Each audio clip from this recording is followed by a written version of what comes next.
We are actually on like farmland, and normally you can't hear any cars, and I reckon you're going to be able to hear that car as soon as I turn the microphone on. Normally it's very quiet, peaceful, birds singing. You hear that? Dogs roaming. I've got a little puppy beside me. But anyway, today I wanted to show you guys around my garden. It's January, it's the middle of summer here in the Wheatbelt of Western Australia.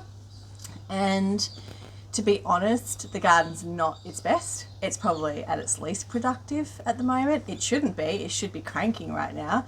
But towards the end of last year, I was just very busy doing other things like markets and whatnot, and I decided to just not bother with the summer crops because I was like, it's too hot. It got to like 40 degrees really quick, early, like in November, we're having 40-degree weeks, and I just was like, nah, I'm not going to do it. I'll wait till autumn. But come the very beginning of January, New Year, I've really felt this urge to get back into the garden. And I'm currently planting a heap of summer crops still.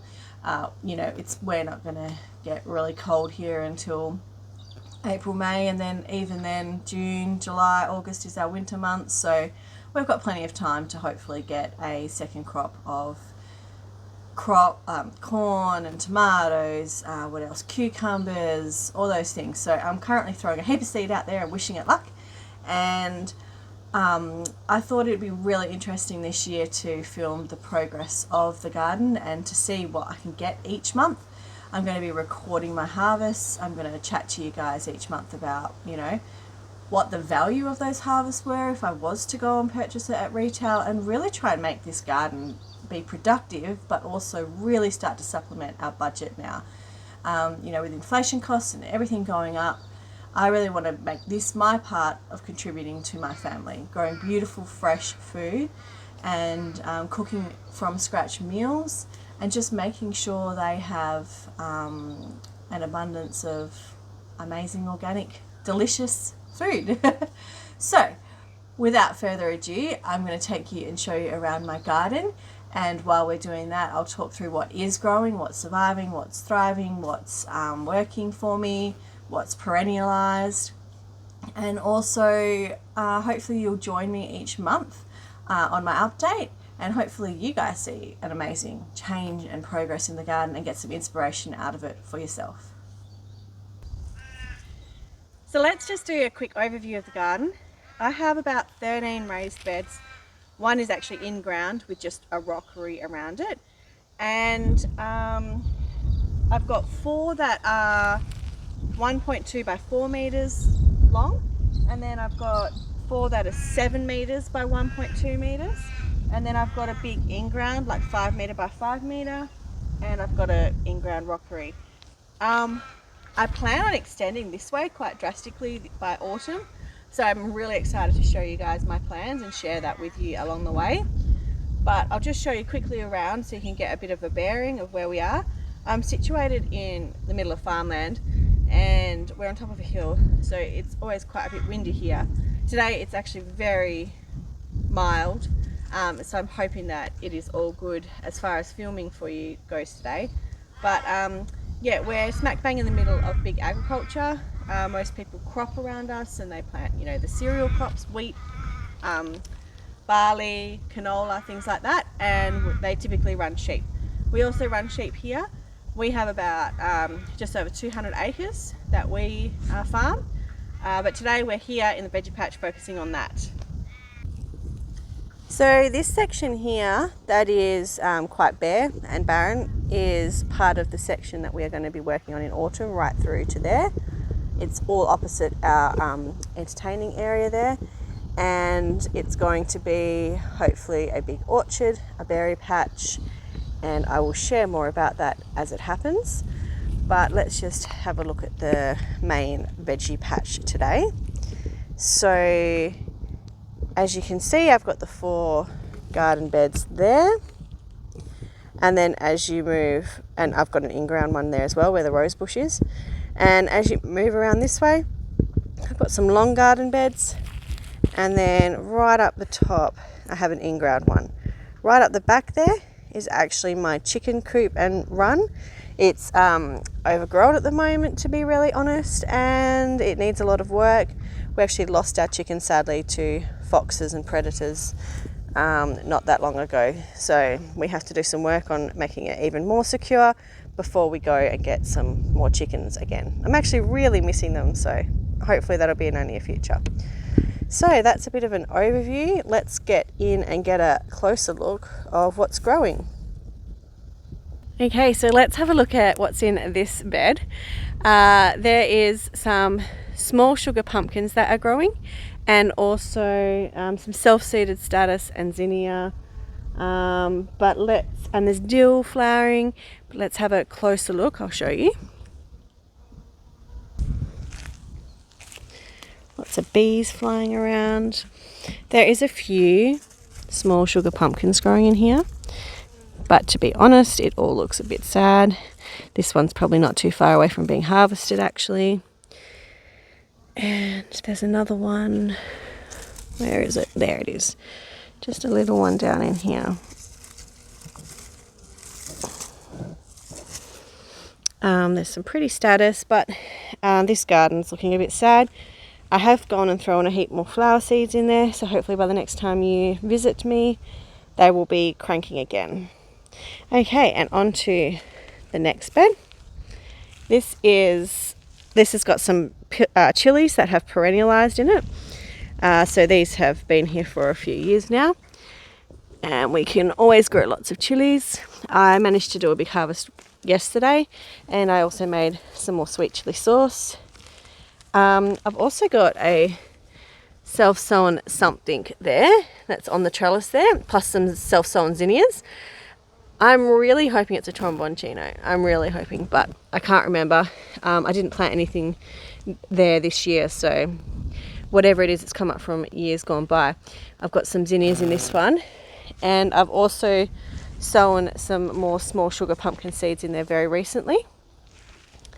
And then I have a trellis on this one here that goes in between the two garden beds. And in this one here, in this bed here, I've recently sown some corn. The corn variety is called Zea Maize Legacy, and I got it from the Australian Seed Company. I believe they're actually in Western Australia, and I'm finding their seeds so far to be quite good. If you're interested, go and check them out. I've also thrown in some, what did I throw in? Some gherkin cucumber seeds for the trellis. And as you can see, I've got a few things starting to come up there. The corn has even started to come up today. So that's really exciting. But because the soil is warm, the seeds are just literally jumping out of the ground really fast. So that's very exciting to see. So hopefully we can have some beautiful corn here in the future. I try and grow mostly heirloom varieties, and then I try and save my seed. So that one is a sweet corn variety, and it is Zea Maize sweet corn legacy variety.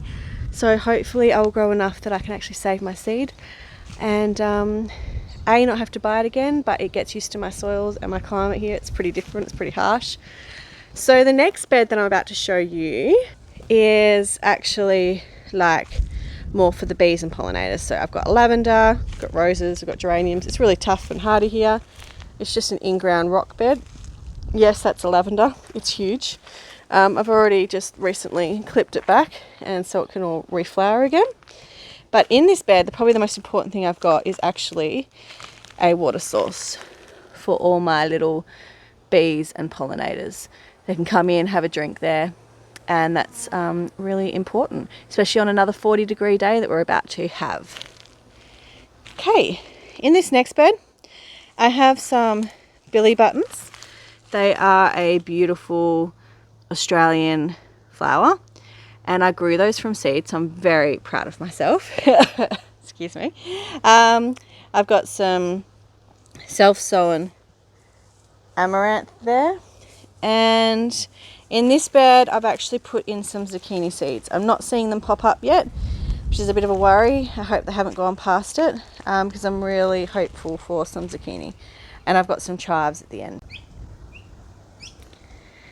Okay, so as we move up and through to this next section, in this bed here, it's not on retic, so it's always struggled. So recently I ripped out a lemon tree that was really just, it was dead. It wasn't working. And I'm going to try and establish some herbs in this one. It's pretty close to my entrance from my house, and I love the idea of just coming out here and picking some beautiful fresh herbs. So we've got sage and oregano, thyme. I have just got a little native flower in there, some bay leaves from the bay tree that's in the center there, and I've got some rosemary, silver beet that's been growing through summer. So yeah, that's going to be a beautiful herb bed, hopefully. On the end of this bed here, that is a huge Cape gooseberry plant. Self-sown, didn't plant that there, must have thrown in some leftover some seeds or some Cape gooseberries at some point.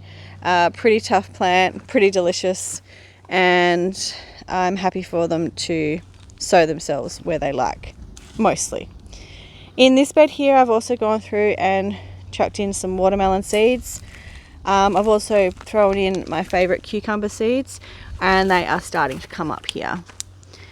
So very, very excited to see them pop up. And on the end of this bed here, we have some self-sown Malabar spinach that's starting to climb up the trellis itself, and another chili plant just right on the end there. This section here, I'll just quickly touch base about it. It's more native plants. There is some rosemary and things like that in there that are just surviving. These don't get watered throughout our summer, so right now they're all looking pretty dry and sad, but they do survive. And I'm just trying to get that established, you know, as a bit of a windbreak, but also to help with the you know, pollinators and native insects, and just helping create that diverse garden. I've got a trellis also going between these two beds, just to give you a bit of a full shot there. Okay, in this bed here, silver beet is growing plentiful. I've also just recently sown some snake bean seeds on that side of that trellis, and I've thrown some more seeds in amongst the silver beet. I can't remember exactly what it is now, but in here I've also planted some tomato seedlings, if you can see it there near the basil. I'm trying to purposely hide them because we have a problem with parrots coming in and just destroying my tomato plants. So let's hope that I've hidden them well enough, and I've done it late in the season, that they leave my poor tomato plants alone. We've got some self-sown basil in here. We've got, oh surprise, some more chilies. And in this bed here, I've recently sown some rock melon seeds, so hopefully they come up too. Right, looking at this bed here, I've actually got a quince tree in there, and the parrots do come and attack that too. I've got to be really careful that I grab the quinces before the parrots come in and actually eat my quinces, so this year I'm keeping a close eye on them. I've got a huge lemongrass. That's that huge grassy plant off to the left there, and I need to harvest from that soon and chop that back, and I reckon that will just all reshoot. I've got a capsicum, some dahlias, lots of chives, and just some little daisy plants in there as well. This bed here, next to my little puppy Star, is actually empty. There's mint in it, but I ripped out a lime tree. Again, things were struggling, so I just ripped it out, and we've got to have a rethink on that one. Okay, now going back up the line, we have some carrots which are growing, which I'm very excited about.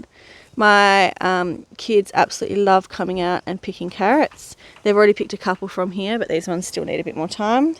We've got some self-sown Thai basil, and we've got cucamelons which grow up this trellis because they just grow every year. I planted them once and I've never planted them again. They always look pretty poorly until right till the end of summer, when all of a sudden they come into their own and take over.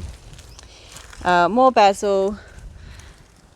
That's another Cape gooseberry plant that's self-sown itself. Carrots, cucumber melons, some beetroot that's struggling and that's starting to go to seed. An onion or a leek that's gone to seed. Chilies. And then coming over to this bed here. I haven't planted much in this, so this is all just things that have survived and aren't necessarily thriving. Some of these are flowers that I planted, and I can't remember exactly what they're called, but if they're what I think they are, I'm really excited to get a little patch established of those. They have this beautiful steel blue flower. Oh, if you can remember, chuck it in the comments for me. What's the white stuff, you ask? That is actually like some old sheep's wool that like has no real value. It has all the dags in it. It's just all the skirting off the sheep. So I'm trying to use that as an insulator this year. And we'll see how that goes. And it also will help break down, add organic matter, fully compostable, all the rest of it. So I'm really excited to see how that helps. I've only got it in this garden bed and that big garden bed over there. Along here we've got some more pumpkins. These ones are butternut squash pumpkins. They have been struggling along, but all of a sudden they're starting to take off a little bit more. This one also has trellises between the two garden beds that I can grow up and over. It's also got huge spiders that live in there, so I never walk down this trellis in this season because those spiders, they always move in over our summer, and I just let them do their thing. So I'm like, yep, you can have the trellis and I'll just walk around, okay? All right, let's have a look at this last big garden bed. So there's some dead status, some more Cape gooseberries that have sown, and I just need to come in here and weed, to be honest, and pull out the dead flowers that were growing over winter. There is a few things down this end though. We have some watermelon plants coming up there, and we have some more pumpkins. I think that that's the Queensland blue one. I'm really hopeful that it is. I can't remember off the top of my head. And I've also just gone along and planted some tomato plants, and I'm just seeing one's been ripped out. Who did that? Oh, that's annoying. Oh no, it's still in there. It's just fallen over. Someone's knocked it. Okay, yeah, so I've just planted some little tomato seedlings along this trellis here as well. There looks to be another pumpkin, and so all tomato seedlings all along here. And then we'll come around. Some status coming to an end there that I need to pull out now. And in this one here, I believe I've thrown in some beans there, so hopefully we get some beans. Oh. We have a terrible problem with meat ants. I just got bitten by one as I was filming. They're just a pain in the butt, to be honest. So I've got to get out here early because otherwise they just take over through the heat of a day. So I won't show you into this part yet, but no doubt you'll get a tour of my chicken runs and coop at some point. And we've got some beautiful Hardenbergias here over this trellis, which is the entrance to one of the entrances to my veggie patch. But I hope that you found that interesting, having a look around my garden. Like I said, it's probably in its least productive stage right now, and hopefully by the next time you see me, there's a lot of things starting to burst out the ground, a lot of seedlings starting to come up, and in the next few months hopefully we're harvesting quite substantially and getting ready for a beautiful autumn. Like I said, we plan on doing a lot of extensions this year, so I think it'd be really interesting to share what we plan on doing here. Just a quick background, I have my diploma in permaculture, so I've been studying permaculture for the last few years, So a lot of my designs are based around the permaculture ethics and principles. But yeah, I hope you'll join me, and I will see you in February. I have to go water my garden now. Another 40-degree day. That's okay. That's why we're out here early.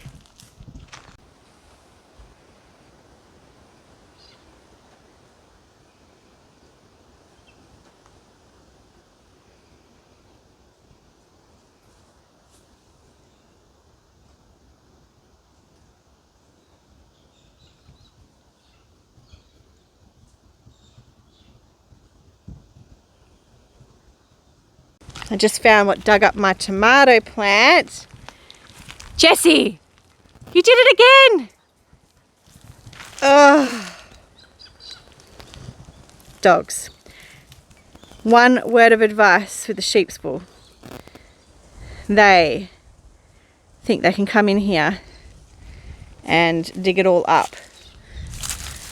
Oh no, poor little tomato seedling.